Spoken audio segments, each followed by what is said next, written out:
next session, we'd actually like to go into the complete depth of the matter. What does retail, what do malls, what does selling hold in the future?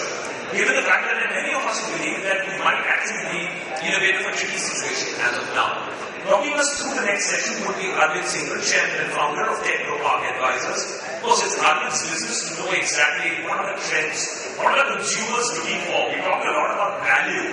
We talked a lot about different customer expectations. But Arvind is actually going to take us through the key understandings that Technopark has, because that's what they specialize in, and perhaps help us understand where are the future trends coming from and what really needs to be done as far as business leaders are concerned. I'd like to call upon Arvind Singhal to deliver the next address.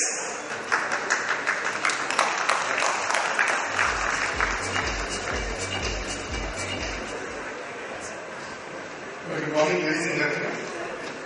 After this very stimulating session, where all the analysts talked about the retail as a better future tomorrow, and the after tomorrow is even better than today or tomorrow. So let me go in this particular session a little bit ahead of tomorrow or the after. Let's look into what the retail business in India might look like in 2020 or 2021 or 2022 or 2021. That's in the next 7 to 10 years. So whatever is being talked about in the next 30 minutes is more about looking to not 2014, not 2015, not 2016. If you could indulge me, it's more closer to, let's say, what might be the shape of things to come, rather than only what they are today or what they might be tomorrow. So let me first, when we talk about the change could be forced upon you from multiple, areas. As far as consumption is concerned, consumption is most certainly governed by what the macroeconomic realities of the country are. Because that will determine the quantum of consumption, the growth rate of this consumption, and where this consumption is going to take place there. So the first section I want to talk about a bit about the macroeconomic conditions or realities as far as India is concerned, and how they will impact. The second part, of course, I will talk about consumers.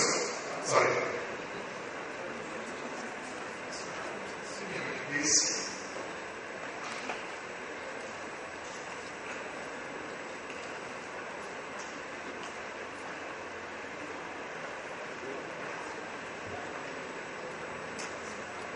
So second part I will talk about what behavioral changes are taking place as far as consumers are concerned.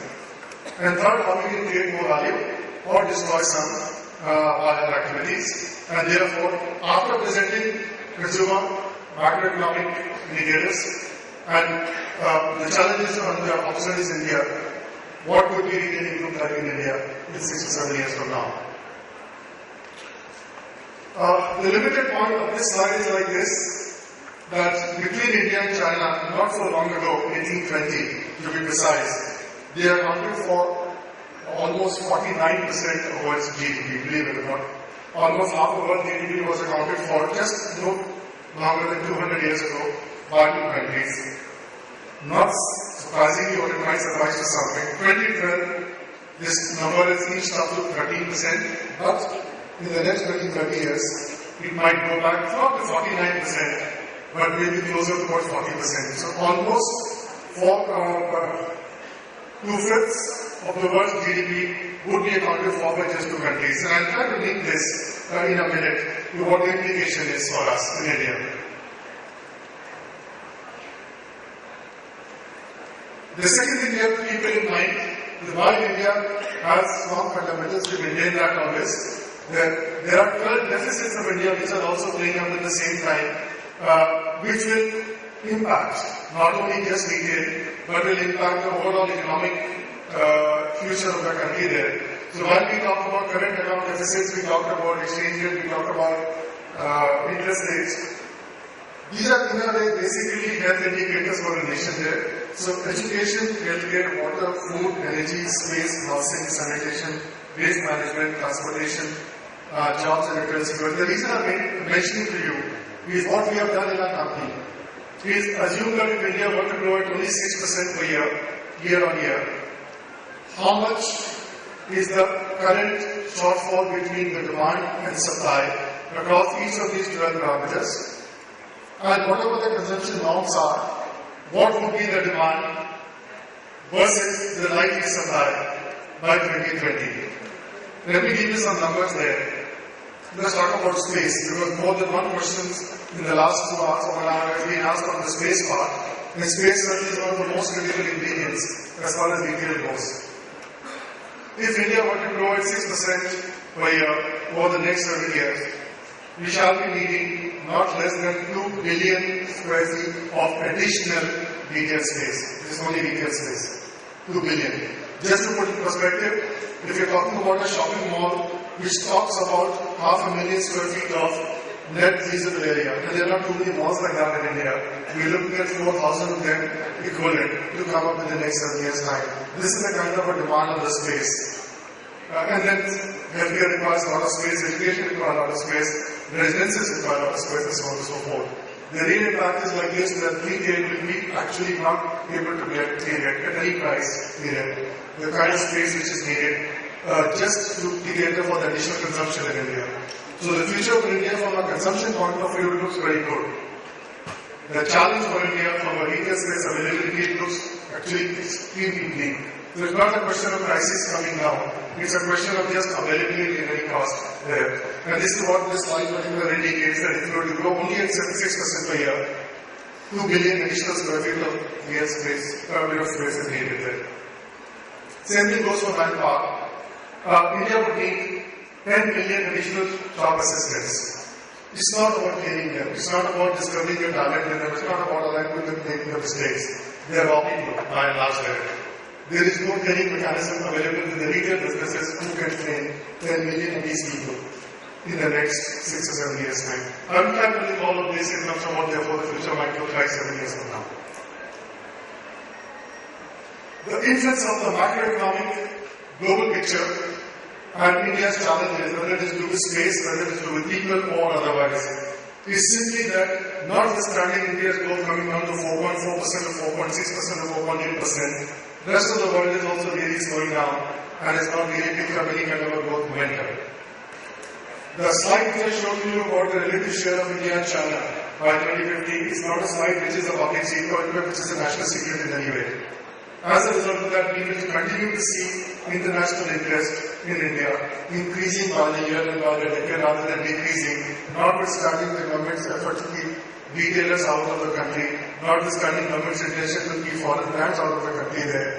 The fact of the matter is that the opportunity as far as growth is concerned, it is so consistent that even at 4.5% per year real growth there, India will continue to be in some kind of a demand from global competition, and therefore the competition intensity will continue to increase. Okay.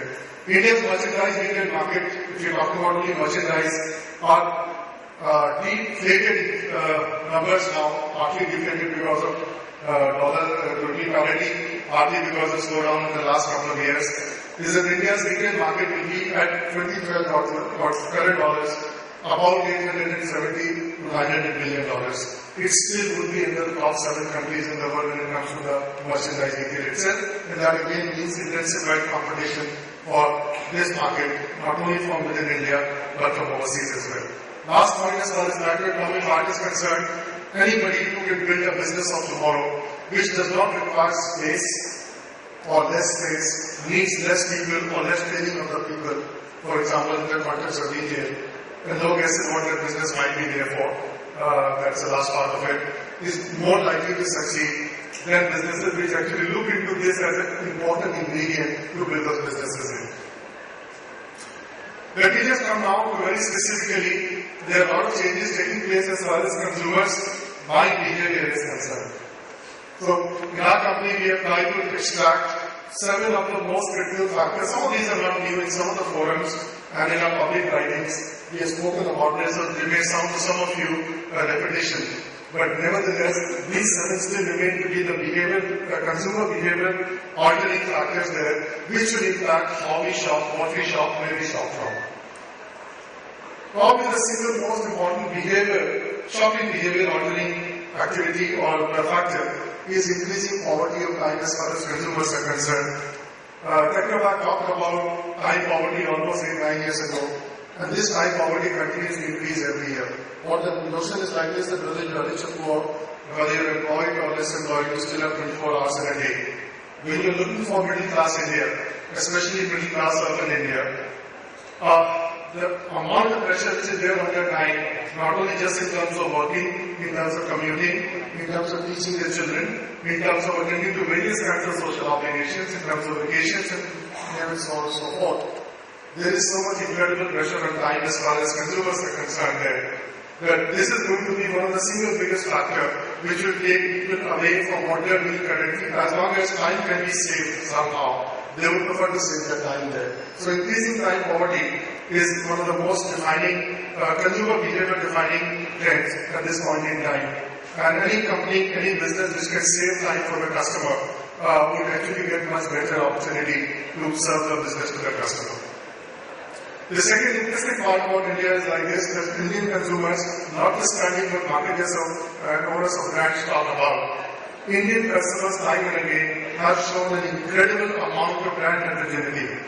The rest of the world actually is trying to segment or does successfully segment markets into saying that this is the affluent customer, more involved, so on and so forth, and therefore they will do this, they will buy that. This is not the case as far as India is concerned. Time and again, for instance, the same customer can buy some stuff from MPH and some from Nestle. The same customer who buys Mr. William Mrs. Star India products at the same time, in the same shopping visit in Select City Walk from Thamel in Delhi, would also walk into a Zara store and pick up something else from there too. The same customer goes to a Bata shop and picks up something and then goes to Nike as well, and so on and so forth there. More and more customers in India are also getting extremely adventurous, extremely open to trying new brands as such. Good opportunity therefore. It's not that Indian customers are gravitating towards a small, narrow funnel of brands, global brands. They're actually becoming more adventurous to try new brands there. So that's an interesting factor. Value of discussion was talked about even in the earlier panel there. There is an incredible amount of pressure as far as consumers in India are concerned there.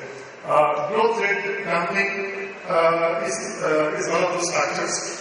The single biggest factor as far as consumer spending is going to be displayed in India for many years to come is because of very, very high inflation. So while you might think about increments or salaries or incomes going up by about 10 to 12% or 14% nominally, India has faced consumer price inflation upwards of 10% in the last 2 years' time, and there is no indication to believe that the consumer price index or the consumer price inflation is likely to come down to below double digits anytime in the near future. As a result of that, at least in our company, we believe that customers will not be upgrading. If at all, more and more customers are downgrading today, and they are only looking at price in some way as the most important factor when they are making a decision. You cannot charge too much premium basically by saying, look, I got superior product, superior quality, superior this. They are still actually constrained by money. Fourth part, everybody knows about it, is just the size of these blurbs can only show you that how technology enabled and smart connected the consumers are going to become. Over the next 4 to 5 years' time, majority of the customers in urban India especially would be connected to some kind of a smart device. It could be, we don't know what the smart device might look like, a tablet, a smartphone, or whatever it might be. But almost everybody sitting in this room, their target customers, will be connected to a smart device, and that will be the universal access device for information and transaction. The fifth part, we talk about India being very, very young. We forget one important point there. And again, I think that point was made by Mr. Gini in the previous panel, that they are looking for the first-time consumer, they are looking for the first-time drinker. They are not looking to increase consumption based on who is already a customer for Coca-Cola products there. The same thing is true as far as consumers in India are concerned. Over the next 10-15 years, we will see significant addition to the growth of numbers of first-time customers. The impact of these first-time customers is that they have no real legacy relating to consumptions. They have no real buying behavior. They have no needs. They have no aspirations. They are very confident compared to what they were 10-15 years ago. They are very, very good at adopting technology there. And as a result of that, we will see significant amount of impact on the way they shop in the next 6-7 years. Sixth factor is like this, that consumers in India, we believe very strongly, are now splitting their shopping or spending into two areas. One is what we call as need-based. Food is need-based, for example. Most categories of FMCG products are need-based. Textiles and clothing could be need-based. Footwear could be need-based. And consumer durables could be need-based. The aspiration-based categories are the ones which are actually surprisingly growing faster as far as consumers are concerned there. Home decor, global brands and apparel and footwear, bathroom fittings, kitchens, jewelry, accessories, grooming and well-being and so on and so forth. The implication of this like this that if you are in the need-based part of the business, those businesses will be very, very pressured as far as pricing is concerned.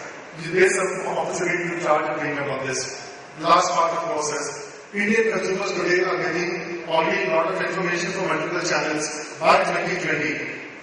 They would have a combination of multiple channels, print, electronic, outdoor, social media, internet, mobile. The most important new channel for taking decisions on influences is actually turning out to be workplace. We somehow don't think about how much role workplaces play in terms of information collection and sourcing. As more young men and women spend more time in office hours, socializing is actually done increasingly after office hours. You just go out from the office. The peer group is no longer hearing your friends or family. Your peer group in terms of telling you which movie is good, which mall is better, which product is good, what team is going to wear, happens to be office colleagues and friends there. So workplaces are becoming a very important source for disseminating of information there. Coming to 6 value creating or value creating strategies from a retailer's point of view, and then come back to the last 4 or 5 slides. Multi-channel presence is going to be one of the successful strategies. All people who are not in multiple channels, people talk about omni-channel. As far as India is concerned, multiple channels means MBOs, EBOs, department stores, hypermarkets, discounters, retail, and it could be direct to customers through TV shopping and others, which are rapidly growing in India in fact. So multi-channel presence is not in all the channels, but many of these channels will mean to get successful as a marketer or as a retailer. And if you are only present in one kind of a channel or two, very likely that you will not succeed. Very careful geographic spread. We all heard in the previous panel that retailing is not so much only about retailing, it looks like a logistics business. The challenges of India as far as logistics and customer behavior is concerned are going to be even more intensified in the years to come than they are today. Unfortunately, they are not going to get much better there. So very careful geographical spread would be the right strategy, whereas companies who are indiscriminately spread across India, just using the classification of tier 1, tier 2 and tier 3 are not likely to be successful. Deployment of advanced and predictive analytics. When you're talking about deployment of technology there, very few retailers in India also have many claims that they have very good dashboards there. We are talking about predictive behavior using big data techniques. Deployment, whichever retailers are able to do so, they will create far more value for themselves. Deployment of new technology platforms, starting from visualization to virtual realities and others.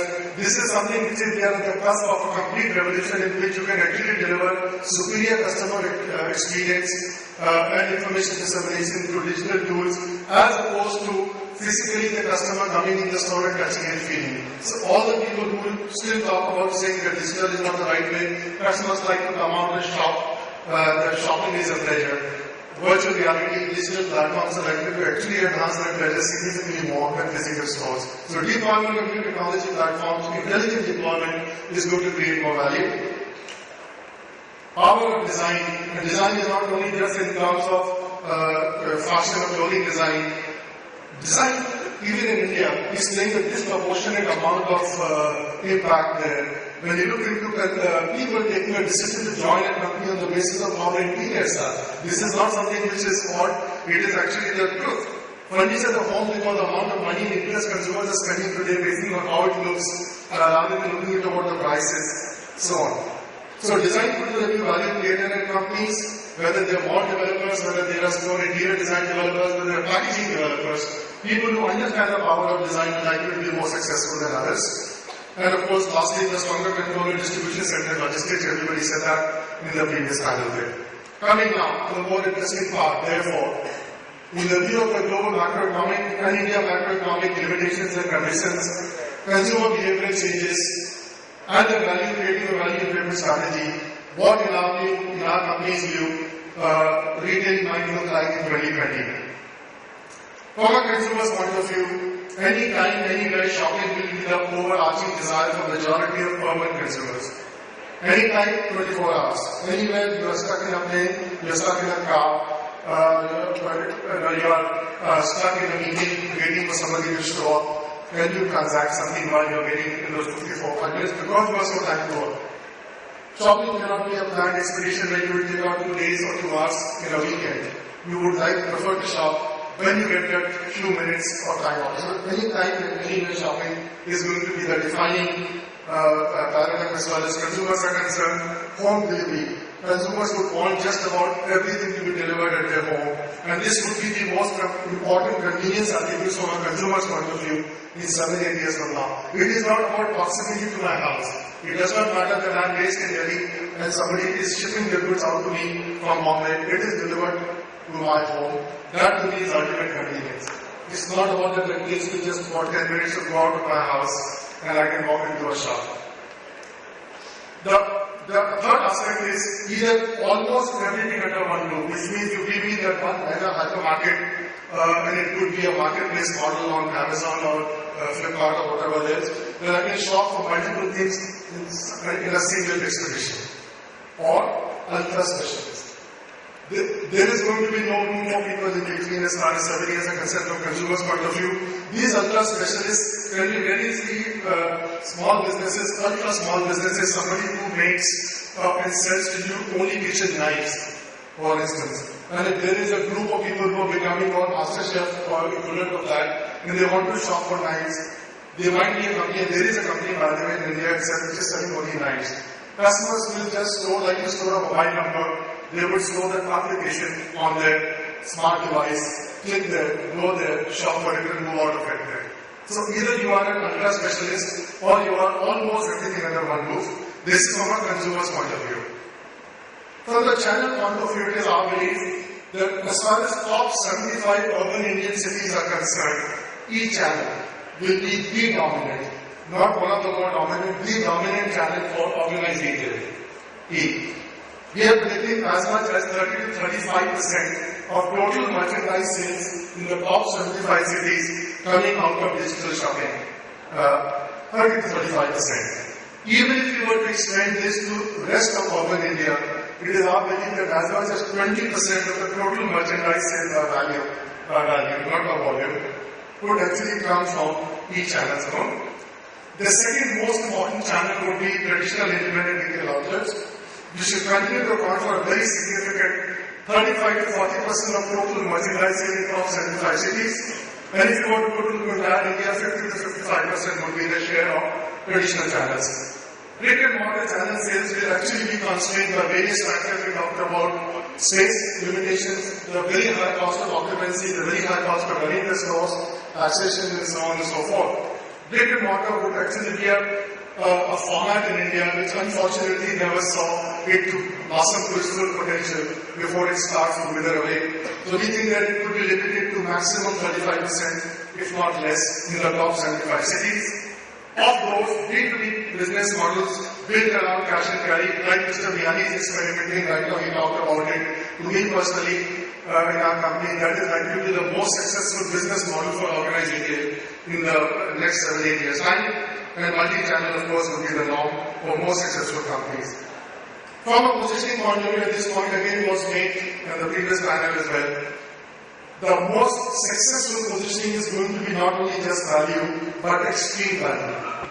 Extreme value examples, some of you would be knowing about Primark in UK, already in most of Europe and elsewhere. We are talking about extreme value, we're just talking about a little bit of reduction in prices there.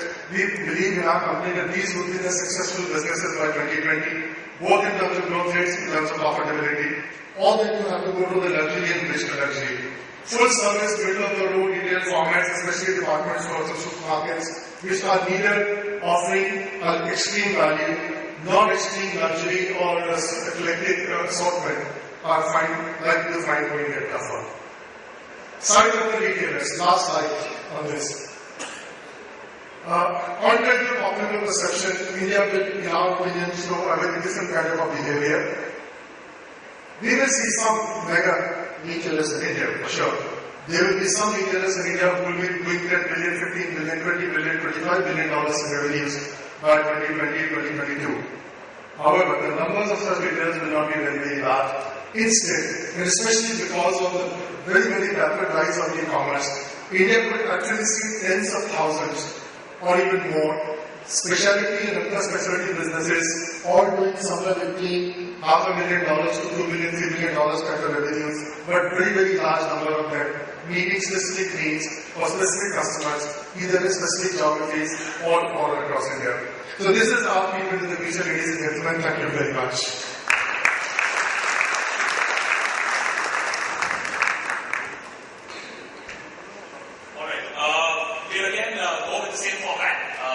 Questions because obviously we are very tight on time. But sir, first, I'd like to just pop in a question because there was a little bit of a dichotomy that I noticed. The first part of the presentation, you were talking about how there is a huge demand for real estate, 2 billion square feet. On the other hand, it was pretty clear from the analysis from 7 to 10 years down the line, it's going to be convenience, it's going to be at home, it's going to be basically online. Is there a contradiction there, or is the traditional brick and mortar also to expand with that velocity along with online? Let me clarify. What you said that if you don't do something different, if the current brick and mortar paradigm of retailing, if you were to follow that, we need 2 billion square feet of space, but we will not get that 2 billion square feet of space, and therefore customers will have to find another way to shop, and this is why the very rapid penetration of each channel. Because this space is not going to come up. How much online? What percentage? Sorry, I can repeat the last 4 slides, the numbers are there. Give me overall percentage. Again, 7 to 10 years, how much overall business online? Oh, you're not getting recognition, right? Okay, my apologies. That's not actually what it says. Top 75 cities, 30 to 35% online, pure online. If you look at entire urban India, we are looking at about 20% online. 20%. So we've broken inclusively the genes that people are scared of. That's the whole premise of Flipkart's advertising. It's safe, it's secure. That's correct. That's broken. Can we just say that that's not an issue anymore if I go to the website? Again, we are still talking about 2013 and the pace at which customers' inhibitions are getting broken as far as shopping online is concerned. If you were to extrapolate that, along with the increase in prevalence of smart devices, along with that, when the customers using smart devices for multiple things at the same time, therefore they are not technology phobic. They are using it for entertainment, they are using it for networking with friends. Therefore, from the same channel, they can also be doing shopping. All of these things we have extrapolated, like we have extrapolated. 7 years from now, would be the dominant channel in India. Alright, can I have a show of hands? I have 2 questions. One is that I do not understand the extreme value what you said. What is extreme value? Other question is, with this tremendous explosion of home deliveries, as you have 25% of all online sales, do you anticipate that today already we are facing a huge shortage of manpower for stores, for store staff and man staff and all that? Do you anticipate a huge shortage of people for home delivery also? Or that's a very substantial amount of sales. I'll just substitute to that question. If it's such a clear thing that there is such a shortage of manpower, it's an obvious business opportunity. If it is, why hasn't it been explored enough? Yeah, so let me first explain the extreme value as an example. I gave you 2 examples of retailers overseas. One is a retailer called Primark. If you have been to a Primark store in London in Oxford Street, you can actually buy a pair of jeans between £3 and £5. A pair of jeans in Oxford Street at today's value 300 rupees to 500 rupees. In reasonably decent shopping environment, and reasonably decent quality. That's one example of an extreme value there. And Audi is another retailer which is most of there, and you can see extreme value for a wide range of homes of market products there. Coming to as far as home delivery is concerned, yes, India is not short of human beings. India is very, very short of trained human beings. And it's a huge cost, especially for businesses like retailers, or retail, the physical retail I'm talking about, to train people over 2 or 3 months' time to become productive when it comes to selling. It's not just about putting the human needs on the floor. That cost the businesses cannot absorb. As far as delivery is concerned, there is some training required, but the challenges are probably less there than they would be otherwise. But in all, yes, more jobs will be created on the logistics and delivery side than what we think will be the physical shop side.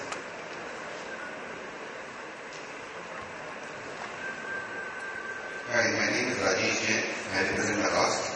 My question is, the 2020 vision that you have shown, is it modeled on some other countries in the world, or it is something unique to India? And what is the basis of showing this 2020 vision? This is entirely unique to India because the challenges of India are very, very unique too. We talked about people, we talked about space, we talked about the certain demographic, we talked about the need for extreme value, we talked about the very disproportionate cost of physical retail versus online retail. Today we are not clear so there. But if you just look into real data, we have fortunately as a consulting organization privileged to access data both from online retailers and offline retailers. I think there's a point of debate which is coming up in the next 2 or 3 years where online businesses will actually become more fundamentally profitable than the physical retail businesses. So the three change drivers, India's constraints in terms of physical space and logistics, consumer getting short of time in whatever else, and technology becoming a great enabler. All of these things you put together is what gives us the confidence. This is an India-specific scenario. It is not based on what is happening in China, what's happening in the US.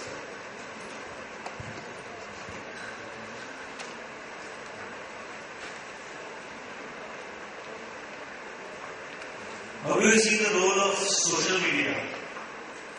Extremely important. When we talk about whether it is information dissemination, this brand is good, this product is good, this price is good, this deal is going on, and so on and so forth. My experience was good with this product or service, my experience was bad with this product or service. Social media plays an extraordinarily important role in information collection, opinion dissemination, and then subsequently even in terms of shopping as well.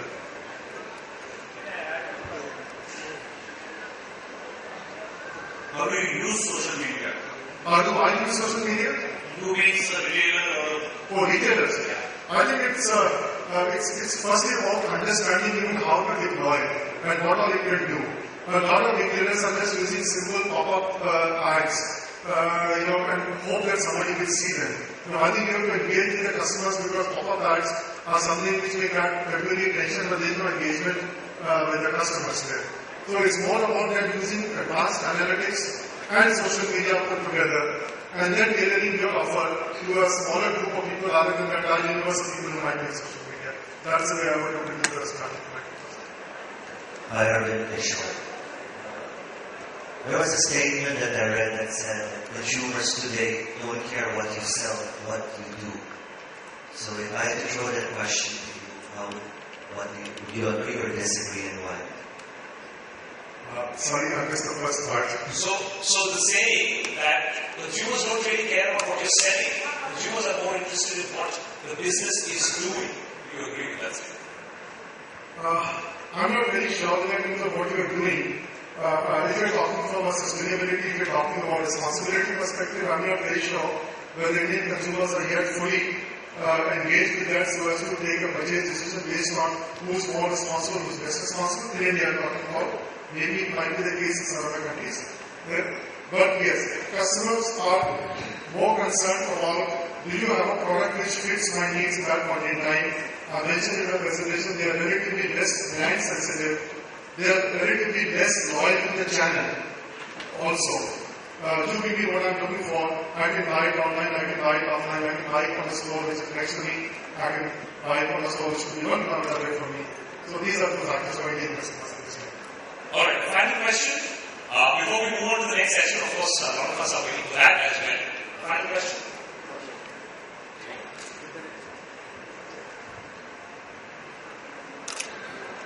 Hello, I want to ask one question that, most of our population is in the rural area, and how would you like to target them through the social media if they want to buy something? You are trying to say that, small quantities can be bought online. So how would you like to target them? I said that in our opinion, the organized media, the most successful model is back into the weekly model like Mr. Vyani's time. He mentioned about that. As far as rural market is concerned to me, that is probably a better approach of reaching out to rural customer rather than trying to make them savvy to use a smartphone and then get online and shop. So B2B is something that actually talks about the fourth bullet point in that it's not there anymore. Is creating modern channels. B2B business is the kind of business which I would think would be the way to reach to rural India. Well, thank you very much once again.